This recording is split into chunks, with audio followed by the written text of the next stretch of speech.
News from local nonprofits, businesses, upcoming events, Conroe Park events, news stories, and information that matters to you with your host, Margie Taylor of Taylorized PR. For more information about being a guest, visit irlonestar.com/Conroe Culture. Thank you for listening to Lone Star Community Radio. This program was broadcasted and recorded live from the LSCR studios in downtown Conroe, Texas. Lone Star Community Radio is supported by listeners like you. Donate and sponsor today. For more information on getting involved with Lone Star Community Radio, contact us at lscrstudios@gmail.com or visit us online at www.irlonestar.com. You are listening to Lone Star Community Radio on 104.5 KCZWLP Conroe and 106.1 KZCCLP Conroe, and worldwide on irlonestar.com.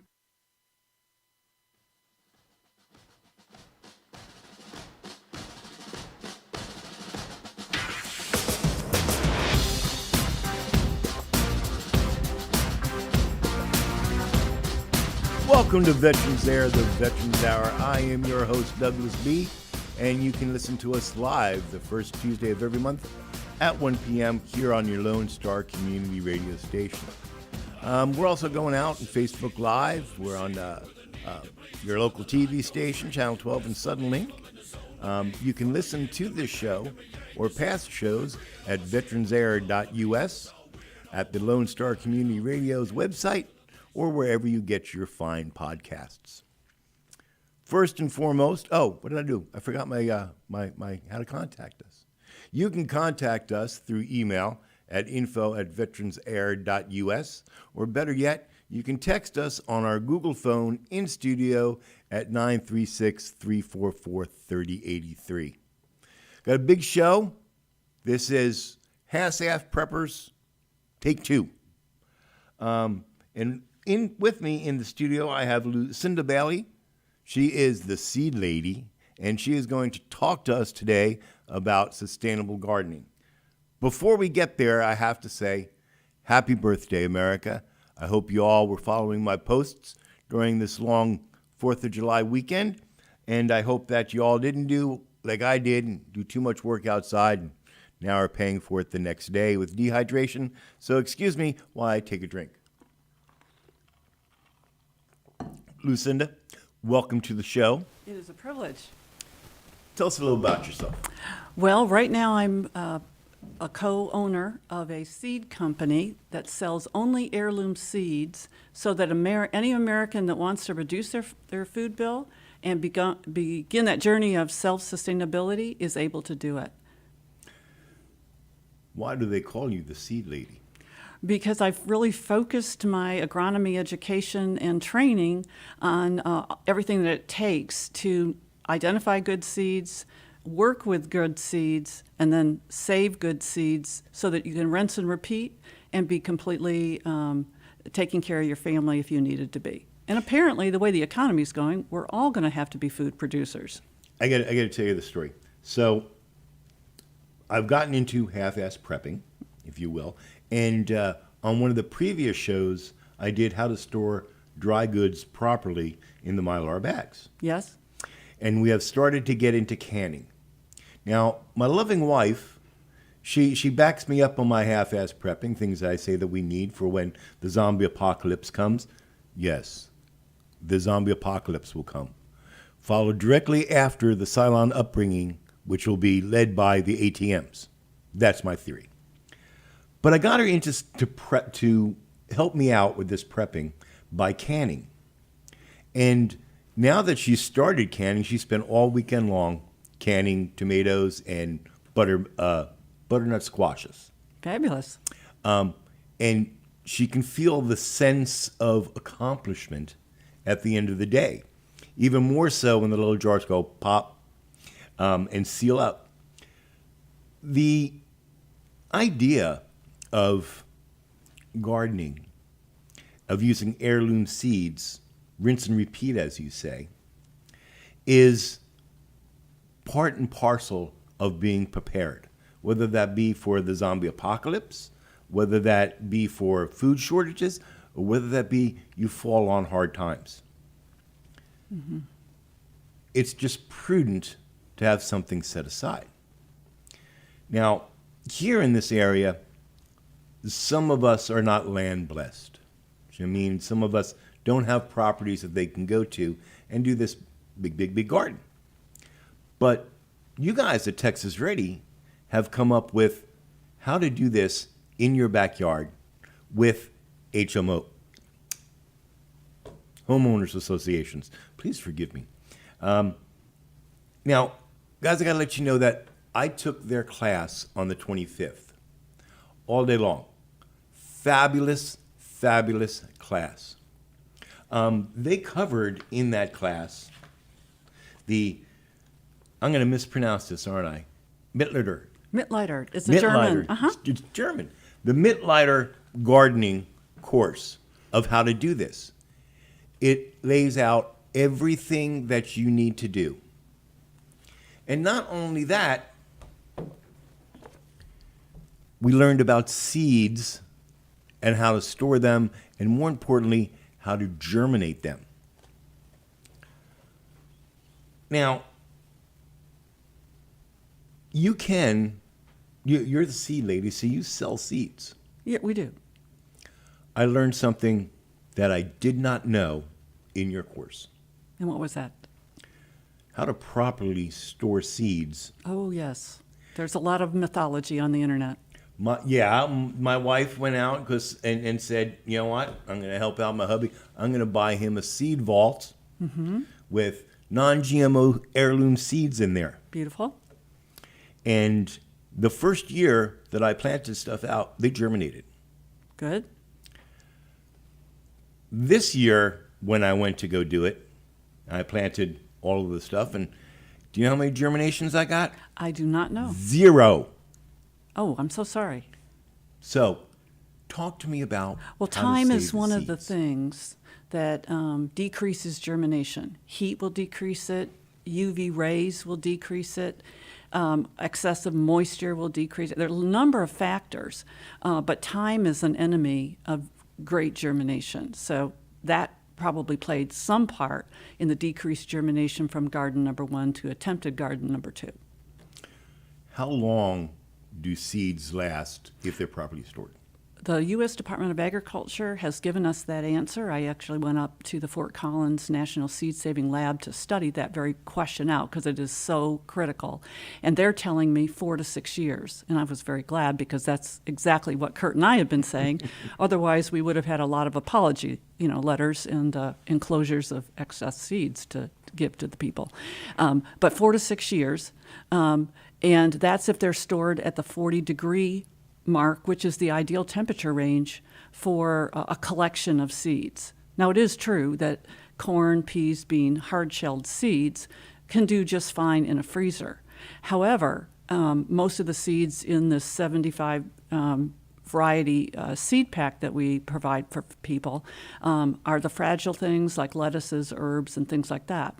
And you cannot get all of the moisture out of the hull as you're saving your seed. So you're left with maybe 9 to 12% of moisture. Now you throw that into the freezer, and then water being what it does, it expands. Now you've cracked and decreased your germination because you've cracked the hull on your fragile seeds. So it's just better to put the whole lot in that cranky refrigerator, the one for beer and parties that's in the garage. That is the perfect one. I just got one. 2-3 years ago, I had a flood at the house, so it all had to be tore out. And then last year during the freeze, destroyed the kitchen, and I had to get all new appliances, the whole 9 yards. But my handyman was able to resurrect that refrigerator, and I now feel like I'm a Texan because I have it sitting in my garage. That is perfect. Okay, so 40 degrees is ideal temp, not the freezing that internet will tell you. I believe that the seeds not germinating were totally my fault because I was doing it wrong. They'd been sitting in my gardening box in the non-climate controlled garage for like 3, maybe 4 years. Yeah, so heat was an enemy, along with time. Then I took them and I put them in my egg carton cultivation, and I did that outside. Oh, so they got too much sun maybe, huh? Yeah. Okay, got it. Yeah. So if you're listening to the show, and of course, why wouldn't you?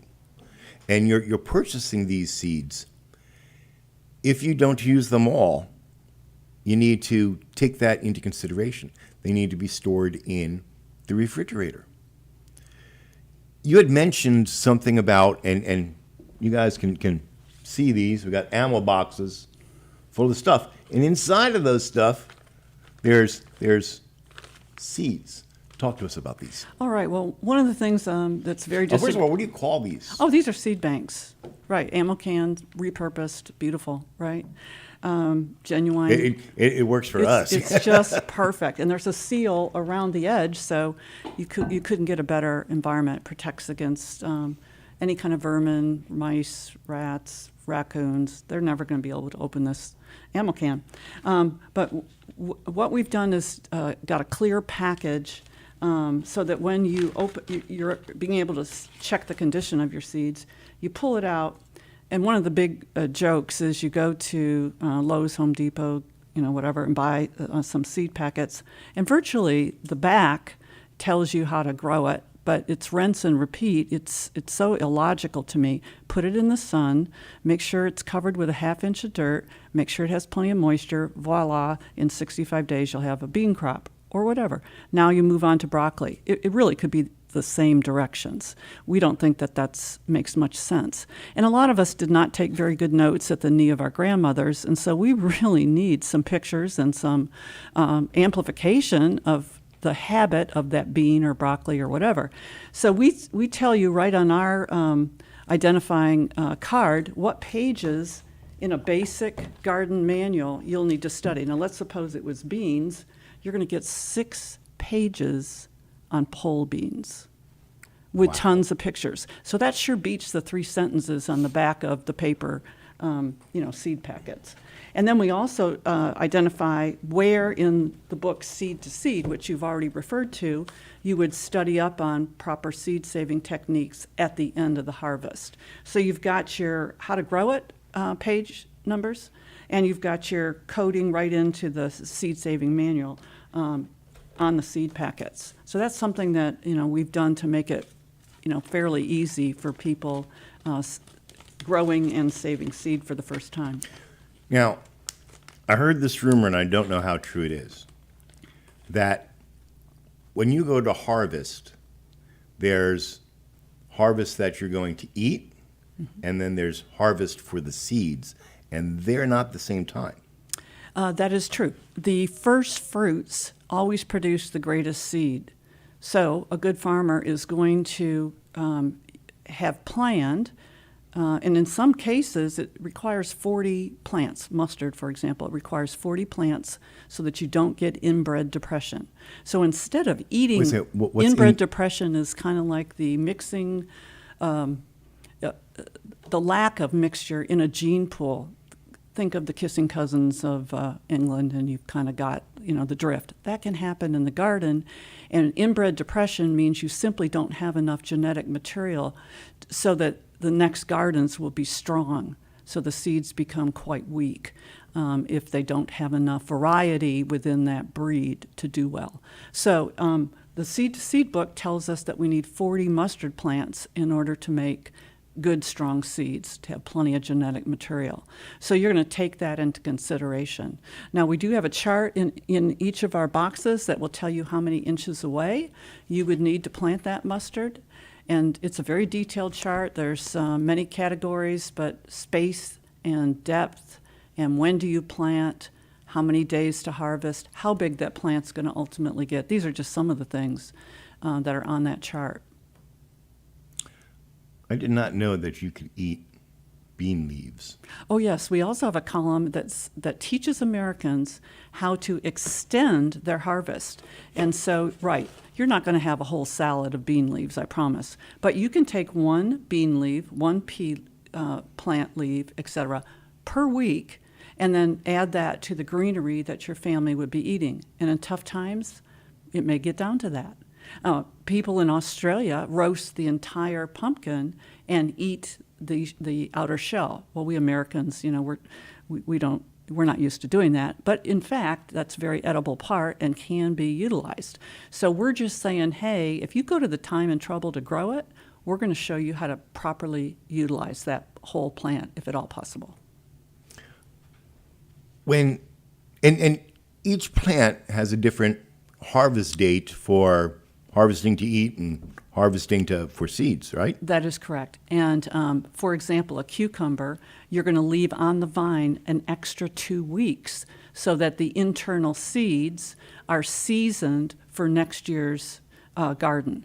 So, but you're not going to eat a mushy yellow cucumber. That's just not, edible for us. But when you're seed saving, you're going to be curing the internal seeds. That's exactly correct. And again, the seed saving book, Seed to Seed by Suzanne Ashworth, the ultimate Bible on seed saving virtually, will explain all of that to you. Now, I know there's a lot of you out there that do what I do. Springtime comes, you go down to Houston Garden Center and you buy some burpee packets, and that's how you're doing it. And that's not wrong, technically, but you have to do that every single year. With your seeds, I can plant out, oh, look at that, squash. There Just you did go, these. love it. I can plant out squash. I can take some of that harvest and go, you're going to be my seeds for next year. And I don't touch them. I leave them on until my material here says, pick them now for the seeds. That's right. And don't I have to dry these in some special way?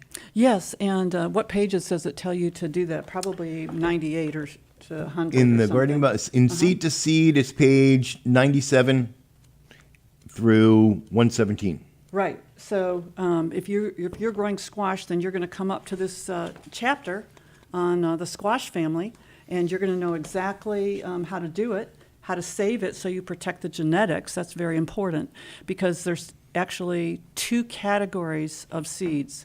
One is called open pollinated, and one is called a hybrid. Now, there's nothing wrong with a hybrid in a down economy. However, that's a problem because garden number 2 for a hybrid has 3 terrible results for sustainable people like ourselves. One is that 50% of it will be sterile like a mule.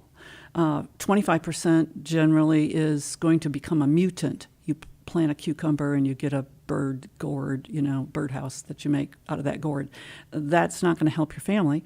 And then 25%, and tomatoes are famous for this, it reverts someplace up the genetic chain. You just don't know where it's going to land. It will not look like the cover of your seed packet. So a hybrid is an unpredictable, unstabilized seed. On the other hand, open pollinated is at least 8 years of the same picture on that seed packet over and over and over. It's dependable, and it doesn't have any of those 3 negative results that hybrids would have. If that seed type has been around at least 25 gardens, 25 generations, we can now call it an heirloom, meaning it's the most stable of the stabilized seeds. And that's what we're going to want so that we can get food without having to go to Lowe's, Home Depot, the feed store, whatever. And, there may be times coming that it's difficult. The gas is too expensive to go. Supply chains, et cetera. It may be that food production is, squarely in our laps. And just like the pioneers that settled Texas and other places, if it was going to be, it was up to them. And so I see those days might be coming. But even if they don't, this is a great way to grow because you are going to save a ton of money. And so just think, the return on investment. You don't have to buy produce anymore. You don't have to buy seed packets at about $4 a seed packet on average anymore. And you don't have to buy, Bonnie's plants or, starts because you've got that skill in your toolkit and you're doing it yourself. Now, these seeds are dried. They are, correct. Do I need something special to dry them? No, you don't. There are techniques that are described in this book. And yes, professional seed growers and seed producers will have commercialized equipment, and they have a very precise way that they're doing it. But the techniques that are in this book, Seed to Seed, are tried and true and have been around for hundreds of years, and they'll work for all of our constituents and all of our families. Now, you have 2 different seed banks here. I do. Why? Because there's different size families that need to prepare. And so if it's just a couple, then, why overbuy? Or let's suppose you're a master gardener and you have a lot of skills and so forth, and so you're not particularly worried about is it going to work or not. You know that you can make it work. So you might be, and if you have a very good garden library, you don't need excess books. So the 2-person kit might be exactly what's called for. You still get the 75 varieties, and you get all those nutritional needs met, and so forth. But if you have a family of 4, whoa. yeah, Talk about nutritional values. absolutely. You don't buy you buy seeds with 2 criteria: how many people are coming to dinner, first and foremost. Because if you don't buy the right amount of seed, congratulations, you've got seed for 4, but you let 12 people into your little tribe that's been formed because of hard times. And if you don't have seed for 12, now congratulations, you all get to starve equally. That's not a good plan. So the very first question is, how many people am I going to let in, or I anticipate that I'm going to be needing to provide food for in tough times? And that would determine the size kit that you get. But with Texas Ready, it's not just a mismatch of all different, seeds that sound good, like, watermelon and, this, that, the other. We've got to make sure that you get niacin, that you get vitamin C, vitamin D, et cetera. Scurvy and rickets are not going to look good on our fellow citizens. So we want to make sure that, the whole gamut is covered. So we had both agronomists and nutritionists evaluate our selection of seeds, and I think you're going to find quite a comprehensive list that's in each of these kits. I did not know that, even after I took your class. I did not know there you that. So now my brother Johnny, he's in Watertown, New York, upstate New York. Okay. And he's a farmer. Right. He comes from farmers. So each year he puts his pictures of his harvest out on the website. And I put my 2 tomatoes, and say I'm a farmer too.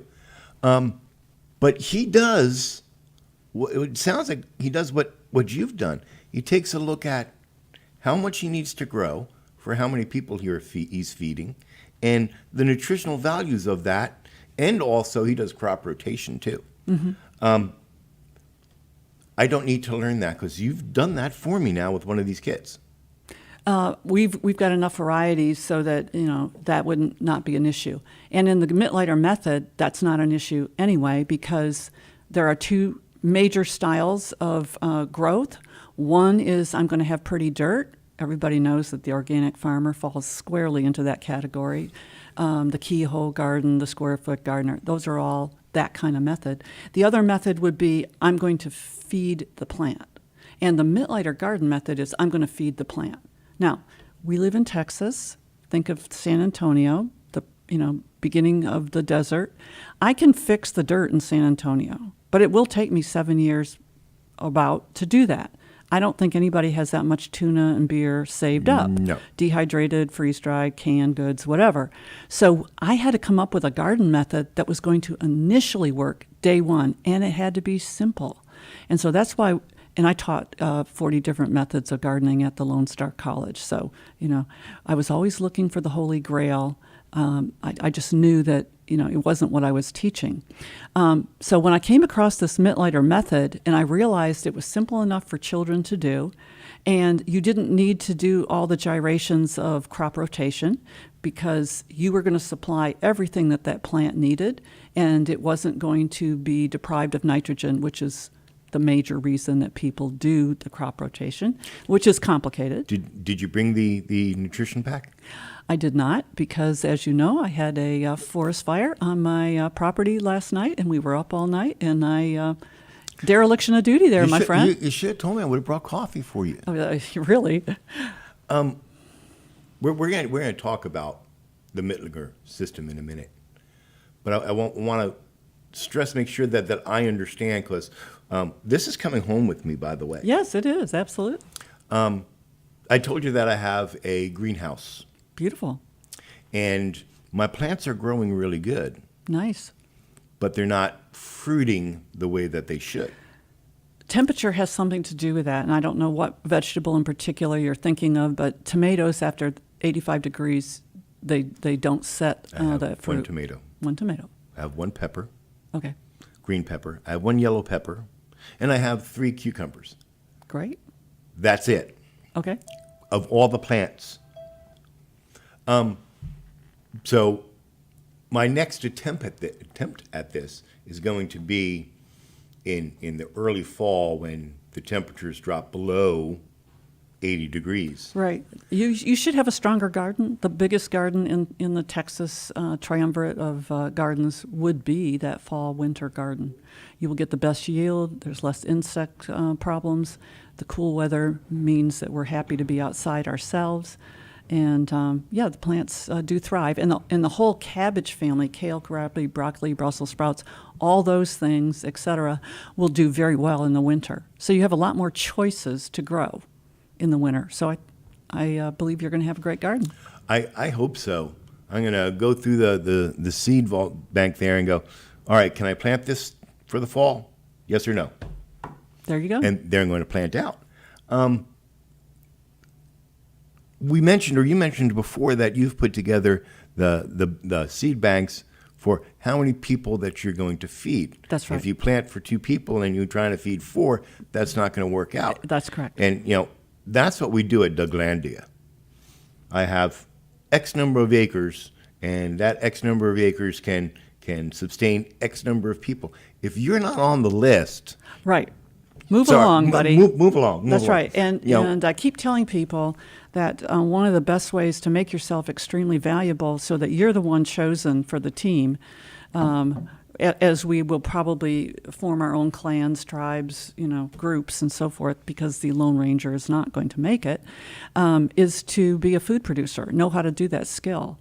That will be the rocket scientists of the new economy. So that is a very worthwhile skill. I was having this conversation a day or so ago about my half-half prepping. Why do I have so much tuna fish? Why do I have so much flour and rice and whatnot? Mm-hmm. What happens if the zombie apocalypse doesn't happen? And my answer to that is, I still can eat the food. Exactly, right. And I've just hung around with some cool people and had a nice hobby that was, a benefit to other people. So there's no real downside to this new lifestyle. You're closer to the dirt, your immune system is being boosted all the time, the vitamin D is getting into you, it's enjoyable being outdoors, the kids have a wholesome activity, multi-generational, you help the neighbors across the street with extra squash and produce. There's no downside to this lifestyle. Exactly. And it gives you something to do while you're preparing. You're also, you're out there and getting your steps in. So everybody knows I'm Mr. Fitbit. And yes, I overdid my steps the entire weekend. You mentioned pretty dirt. One of the things that I hear all the time is it's way too expensive to go get the dirt down at Lowe's or Home Depot's Absolutely. or whatnot. It's $35 a linear foot on a standard 4-foot wide bed that's 8 inches deep. That is about $4,000 for the family of 4 to feed them adequately. I agree. And so therefore, the Mittlighter system is something that I think is a good option, because sand and sawdust are the cheapest of materials, and that's what's recommended in the Texas area, because that particular medium will keep the dirt temperature 5 degrees cooler. And remember, we said that temperature is the enemy for production in the summer. Wait. You want me to fill my garden with sand and sawdust? That's that right. Is it's so a counterintuitive. It is. That's right, because we've all been programmed to think that fixing the dirt, composting, turning the compost pile, going to the chiropractor the next day, etc., is the way to do it. When in fact, we all know about hydroponics, right? Mm-hmm. There's no dirt required. There's no composting required, etc. That is a delivery system of nutrition put in the water, that holds the roots to the plant. So we don't need even dirt to get the job done. The problem with hydroponics is, of course, it does require an energy source in a down economy. That won't work too well. It does require input from Pony Express to send you the chemistry that goes in the hydroponic tubs. So that won't work in a down economy. You just couldn't possibly save all that you need. So we do dirt hydroponics, which is the Mittleider Garden Course. We supply the nutrition that the plant needs through, let's back up. There are 17 required elements that are necessary for plant growth. And without one of those components, you have reduced your harvest to the least common denominator that's in proper sequence. So if you are real strong in NPK, nitrogen, phosphorus, potassium, congratulations, I'm happy for you. But if you can't, give me the right ratio for manganese, you're not going to have seeds. You're not going to have produce. And so most people are gardening in the frustration quadrant because one or more of these essential 17 elements is missing in their garden. And they don't know what it is, and they don't know the math behind it. Well, we've taken all the math and chemistry off the table, and we supply, and by the way, these are shaved minerals. What could be more natural than that, right? This isn't putting a lot of petroleum-based whatever, that's a mythology. We are supplying the plant exactly what it needs in the proportion that it needs, when it needs it, and in the manner that the roots can uptake it properly. The dirty little secret is that plants do not receive organic material at all. They can't eat it. They can't assimilate it. They can't make it apply to, their growth patterns. They can only receive nutrition in inorganic form. And that's what the Mittleider does from the day one. And another little problem with the organic gardening is that they do a lot of amendments or supplements or whatever. People think it's not, that organic is without chemicals. That's absolutely not true. They actually use more chemicals. That's a whole nother story. But what the Mittleider does is it supplies a steady supply. It waters into the root zone. Again, that's the way that those roots can uptake nutrition. And those plants are thriving from day one because we don't have to go through gyrations of breaking down the organic materials into inorganic molecules. We supply it right what the plant needs day one. So that's why we're able to complete our harvests a lot quicker. And what does that do for us? Well, it helps against deer, it helps against pests, it helps against fungal disease and potential viruses. You just get the job done quicker. You have a stronger plant, which is naturally going to repel plant diseases. The pheromones within a healthy plant broadcast to different insects, stay away, I'm cool. And God sends insects to destroy the weak and infirm, nutritionally deficient plants. Or just to aggravate the hell out of me. Oh, yeah, that's true. No insects are eating my tomato plants or my cucumbers yet. But my pepper plants and my eggplants, oh, yeah, they just love it. I had to go out and get some of that 7. Yeah. There's some other things that we can do. 7-Dust is quite systemic and does have some carcinogenic principles. So I would maybe start with some things that are a little bit less strong. I would start with diatomaceous earth, which is a naturally occurring diatom from the oceans. And it's sharp. It almost looks like a COVID molecule. And that will cut into any worms or any insects because they wear their skeletons on the outside, but they get a little dust inside and it's going to dehydrate them. That's sayonara to that insect.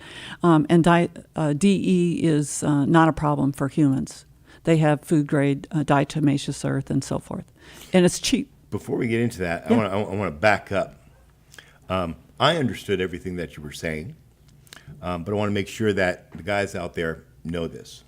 So the Mittleider method is a methodology of how to garden. It's a mythology of how to build a sustainable garden, and that's important, sustainability. If you're just growing petunias, more power to you. But if you're looking to grow food, that's why you're watching the show. The system calls for a mixture of sand and sawdust. Believe it or not, sand, and Lord knows we have a bunch of it, sand and sawdust, and you mix that together. Now you're thinking to yourself, the plant's never going to grow in that. This is why we use 3 things. Stop me when I get wrong. We're going to go get 1717. That's the nitrogen, potassium, Phosphorus. and phosphorus. And we're going to mix that in. And we're also going to get the nutrition packs that you guys have. That's all the trace minerals. And we're going to mix that in. And that's what we feed our plants. You're going to add magnesium And sulfate, Epsom salt. which is Epsom salt. And Epsom That's right. salts. It's neither a salt nor a whatever. Yeah. But that's easy to access, and we don't at Texas Ready. We don't want to have to do handling and that kind of stuff, since you can go down to Walmart and purchase that. I So have to let you know, because I went out and looked for 1717. it's tough to find. It's tough to find. Right, but I can tell you exactly where it is, because I've got arrangements with the managers of certain feed stores and so forth, and they buy it by the pallet to keep it in supply for the people may in love you. Montgomery.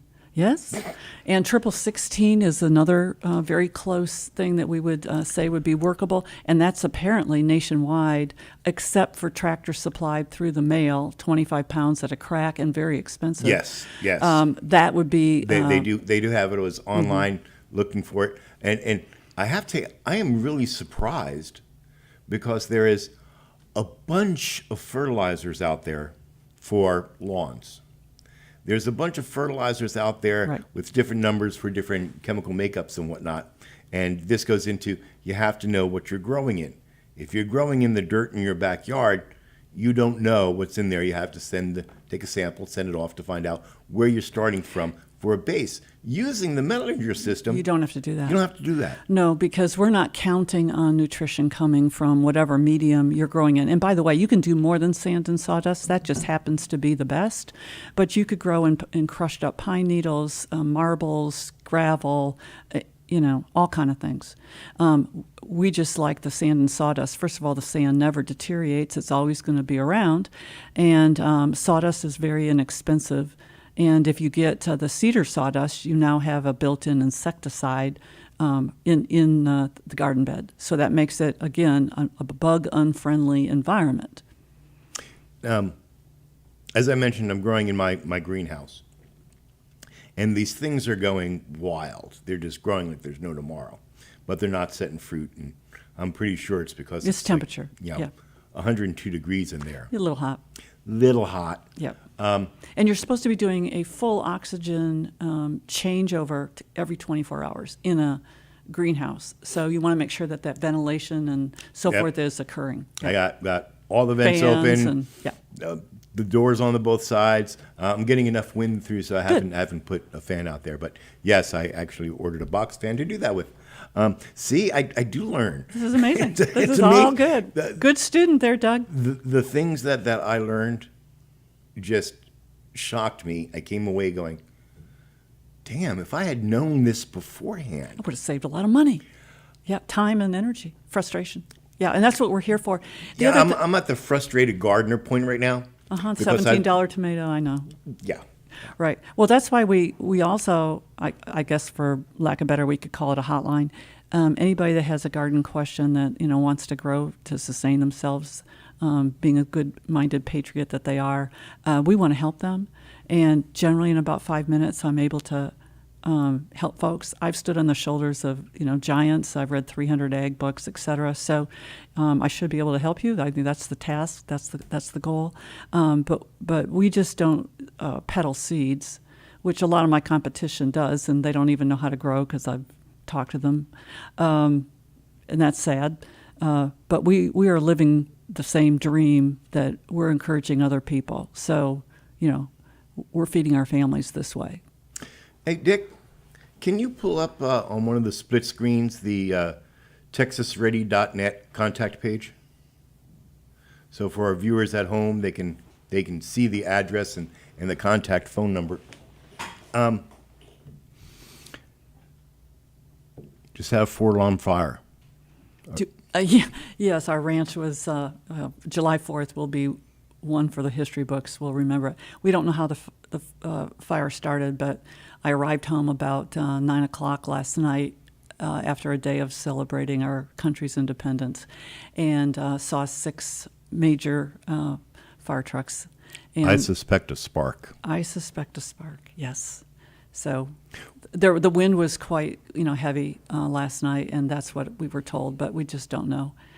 So there were no fires going on the property, so we didn't do it. Are you still planning to do your July classes? Oh, absolutely. Yes. We've got a one in Dallas that's set up, and then we have 2 at the end of the month, and we would welcome any of your constituents to come on board. Do it rather quickly, though, because these classes do fill up really quick, and we've got 50 spaces. And you're doing them over at Montgomery? Montgomery Community Center, that's right. All right, listen up. Go to TexasReady.net. And on that website, you're going to see their courses. And there's 2 courses towards the end of July. I would highly recommend that you take these courses if you are going to be trying to create a sustainable garden. I learned more than I thought I would learn. And now that I think that makes me more frustrated now that I know Well, some pick stuff up the now. phone and It's give like, us a holler. And damn, I was doing this all wrong.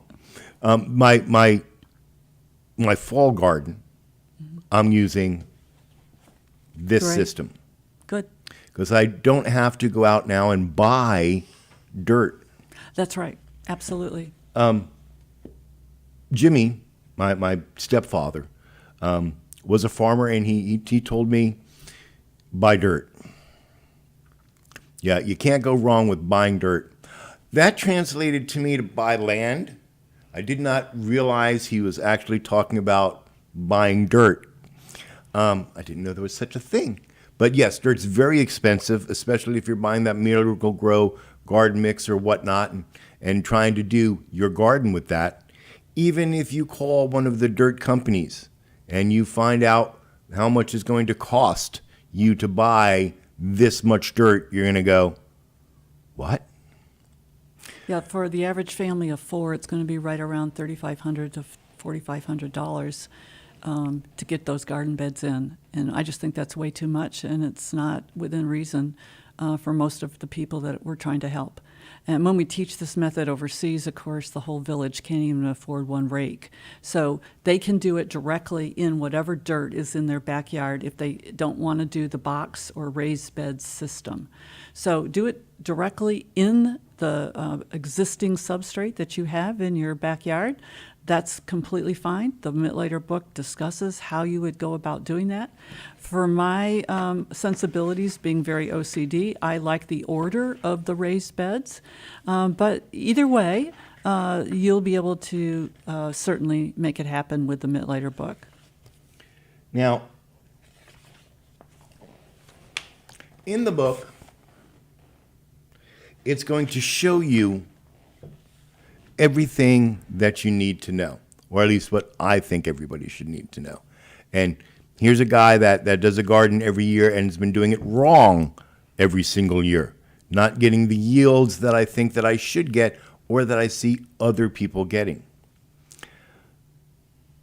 Using this system, everybody has sand, everybody can get sawdust.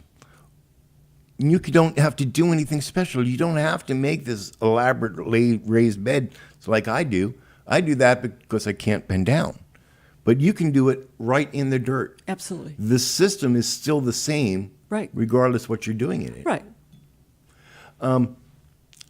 I took the irrigation from the book, Okay. and I went, well, since I've spending money to buy more stuff, I've used up my gardening supply so far. Right.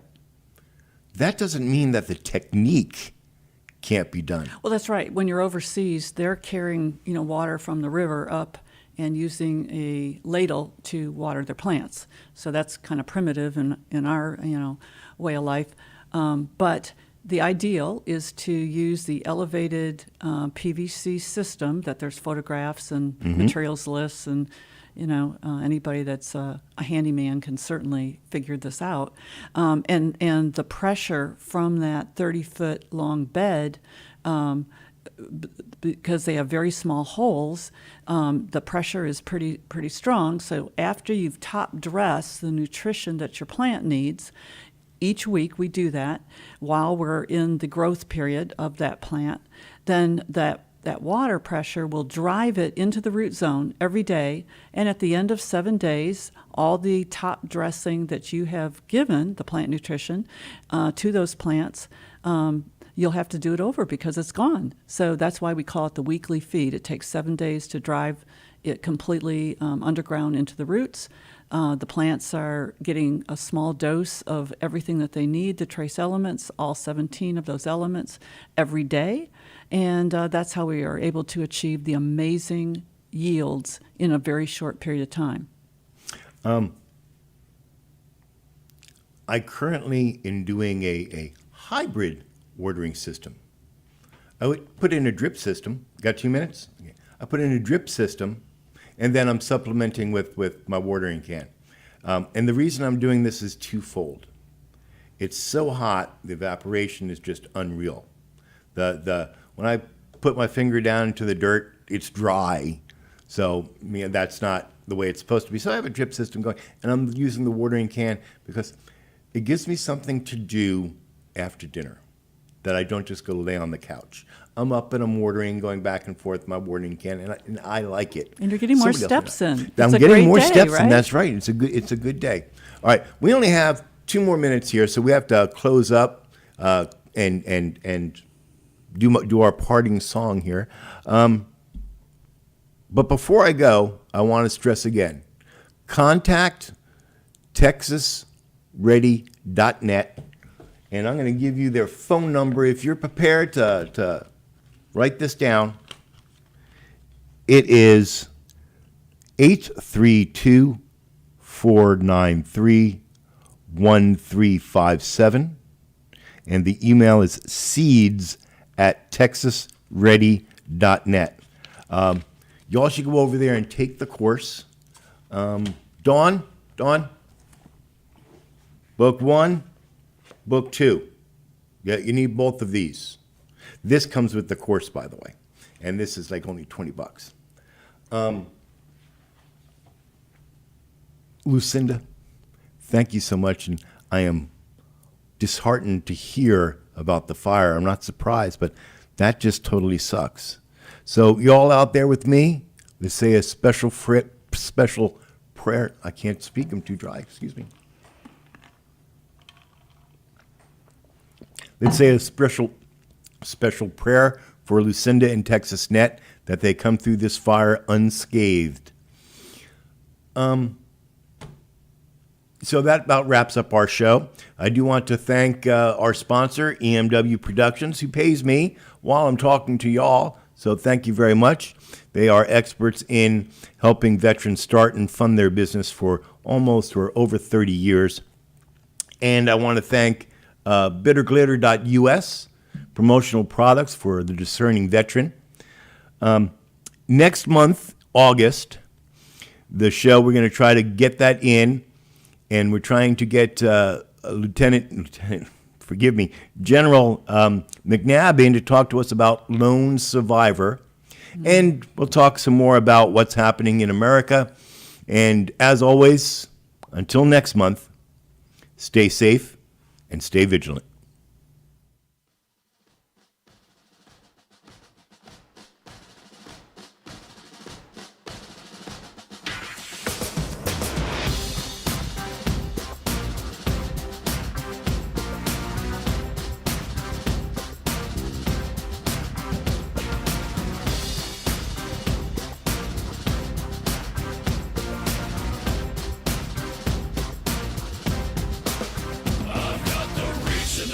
a killing machine with a need to bleed you when the light goes green. Best believe I'm in the zone to be. From a yin to my yang to Z. Put a grin on my chin when you come to me, 'cause I'll win, I'm a one of a kind, and I'll bring death to the place you're about to be. Another river of blood running under my feet. Forged in a fire lit long ago. Stand next to me, you'll never stand alone. I'm last to leave, but the first to go. Lord, make me dead before you make me whole. I feed on the fear of the devil inside of the enemy faces in my sight. Aim with a hand, shoot with a mind, kill with a heart like Arctic ice. I am a soldier and I'm marching on. I am a soldier and I'm marching on. I am a warrior, this is my song. I am a warrior and this is my song. I bask in the glow of the rising war. Lay waste to the ground of an enemy shore. Wade through the blood spilled on the floor. And if another one stands, I'll kill some more. Bullet in the breach and a fire in me. Like a cigarette thrown to gasoline. If death don't bring you fear, I swear you'll fear these marching feet. Come to the nightmare, come to me. Deep down in the dark where the devil be. In the mall where the jaws and the razor teeth. Where the brimstone burns and the angel weeps. Call to the gods of across your path. And my silhouette hangs like a body bag. Hope is a moment now long past. The shadow of death is the one I cast. I am a soldier and I'm marching on. I am a warrior and this is my song. My eyes are steel and my gaze is long. I am a warrior and this is my song. We're not just going to shoot the bastard. We're going to cut out their living guts and use them to grease the treads of our tanks. We're going to murder those lousy bastards by the bushel. Now I live lean and I mean to inflict the grief. And the least of me is still out of your reach. The killing machine's gonna do the deed until the river runs dry and my last breath leaves. Chin in the air with a head held high. I'll stand in the path of the enemy line. Feel no fear, know my pride. For God and country I'll end your life. I am a soldier and I'm marching on. I am a warrior and this is my song. My eyes are steel and my gaze is long. I am a warrior and this is my song. All right, now you sons of bitches. You know how I feel.